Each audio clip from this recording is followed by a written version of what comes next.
My real story all started in 1995, and I was the gold medal nunchuck champion in Taekwondo, and I was teaching a class and went to do a spin back kick with a hook and fell down. I was so embarrassed. Those kids looked at me like I was an idiot. So I got back up. A few minutes later, I did it again. The second time I fell, my whole left side of my face went numb, and I thought, something's wrong. So everybody at the studio said, you need to get to the doctor. So I did. I ran to the doctor, and I said, what's wrong with me? Actually, I said, what is wrong with me? Because half my face was numb. So yeah, that's when they did an MRI and a spinal tap, and they said, you have multiple sclerosis. Yeah, MS. Yeah, I didn't know what it was either when I was first diagnosed. I had no clue. I went home, Googled it, typed in S&M, actually. Because I'm dyslexic, yeah. I thought, what a great disease, yeah. Bought me some new accoutrements, you know, showed up at my newly diagnosed support group meeting in just my thigh highs and a whip. That's when I found out MS, S&M, not the same thing. No.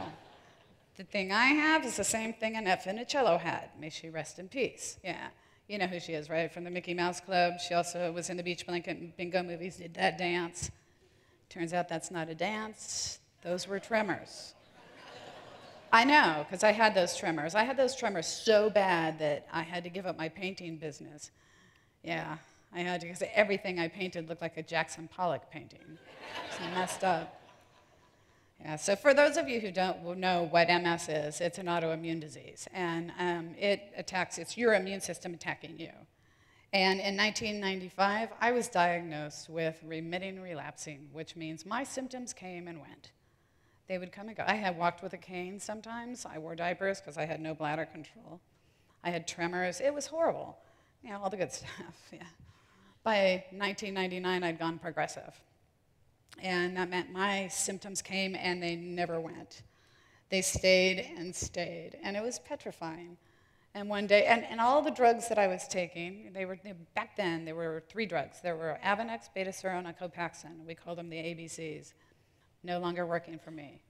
So when my husband came home one day with this information about having a stem cell transplant, I said, really?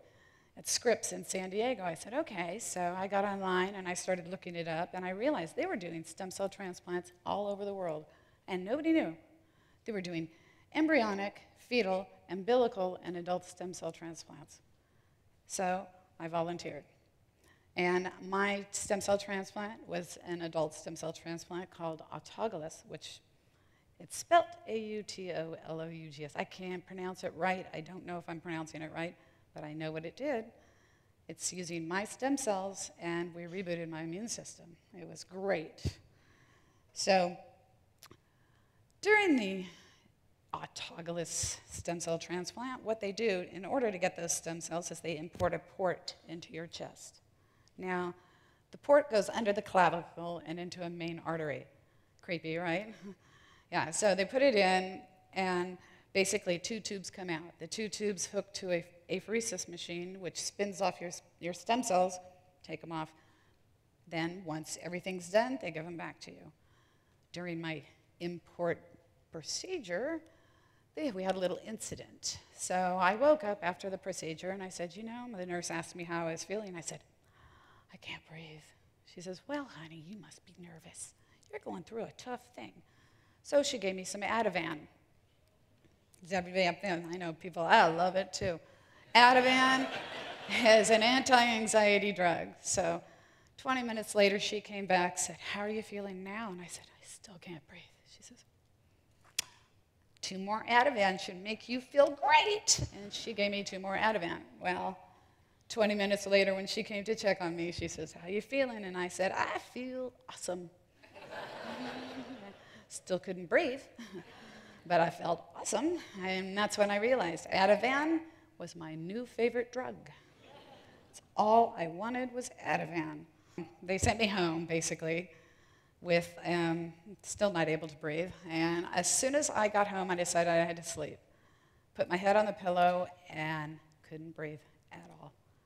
I thought, I'm going to die. I really thought that was it. So I propped myself up with every pillow in the house, and I put in a tape from a $10.99 box of of cassette tapes that I bought at Costco on a whim, comedy tapes, and I said, I'm going to listen to comedy. So I put that tape in, and for the first time, I could feel myself breathing. And I could feel air getting in just from the laughter. Every punchline, every time I laughed, I could feel the oxygen getting in. So I knew comedy breathed life right back into me that night.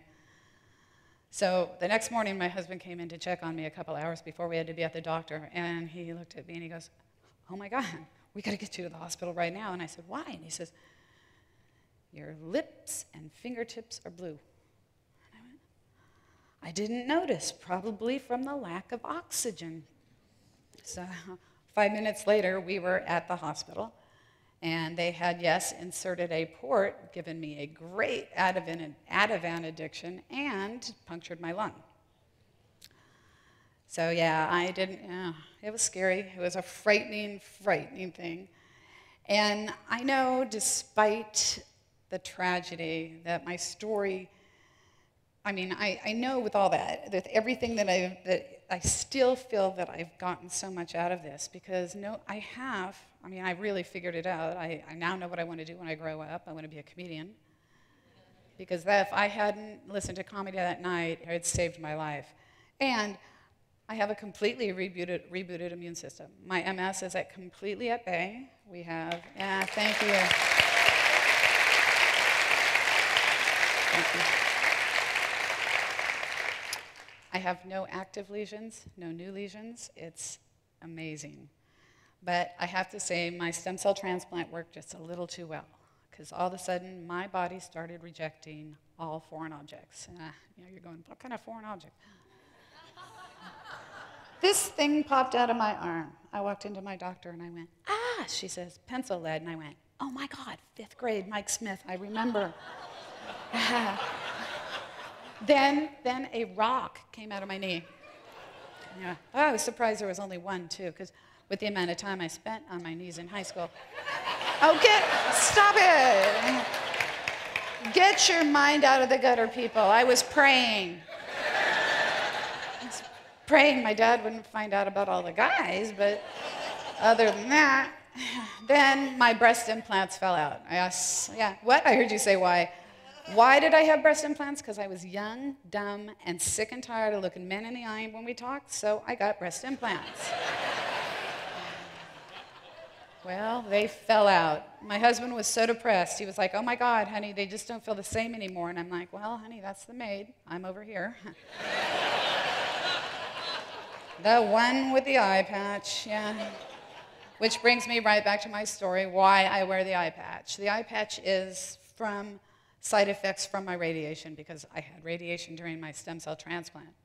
And it is, the side effects from the radiation is basically the hardest part that I've gone through. But I swear, with everything I have been through, I still have 20/20 vision, by the way. And I know this freaks people out, and I love to do this. I can switch the patch. Yeah, which freaks them out. So, yeah, and it's fun in the grocery store because, people start to wonder, accessory or necessity, because, you'll just be... Yes. It's great. And I actually like to keep one eye covered because there is a lot you do not want to see two of, believe me. So I have to say that my story has had a lot of tragedy, but I hope it's given you hope. And I'm telling you, it was only possible through 3 things. It was possible through the technology and advance of medication, which if I did not have my stem cell transplant, there is no way I would be standing here today. And without humor, I don't think I would have made it that night. And number 3, my husband. I have to thank my husband every day because he funded my stem cell transplant. Not only did he fund my stem cell transplant, that man has been by my side through everything. He's been by my side through my 2 back surgeries, my shoulder surgeries, my elbow surgery. He's been right there through my gallbladder surgery, my thyroid surgery, my MS, my stem cell transplant. I'm thinking, wow.